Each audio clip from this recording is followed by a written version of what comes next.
They start and end every day saluting the flag of the country they not long ago fought. They're former Tamil Tiger soldiers, most of them just kids. The youngest was forced to join the rebel army when he was only 11. Now they're far from the front lines, living in a Sri Lankan government center for former child soldiers. Here they're taught a trade and get lessons in Sinhala, a touchy subject because it's the language of Sri Lanka's ethnic majority. Although they were all soldiers, this isn't a prisoner of war camp. It's more like a school.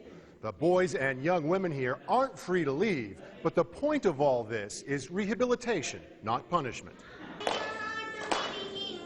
The government sends most child soldiers home to their parents, but many don't want to go back to their villages, afraid they'll be enlisted again, like this boy, for example. Because he's a minor, we agreed not to reveal his identity. I don't want to be a soldier. They captured me and I was with them for 2 or 3 months. I missed my parents. That's why I ran away.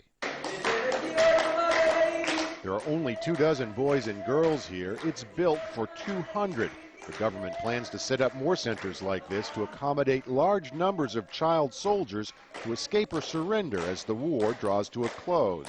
The United Nations estimates there are more than 6,000 of them in Sri Lanka. I think it's our duty, and we are very much aware of it, and then we are ready for that actually, to accept these numbers, and then to have this special program to rehabilitate them and then to reintegrate them into the system. We all three. The most recent arrivals are 8 young women from the north where the war is still raging. They're not underage, but say they too were forced to join the Liberation Tigers of Tamil Eelam, the LTTE. Unwillingly we joined. That rule, one member in a family has to join. So we had to join in the LTTE and trained us.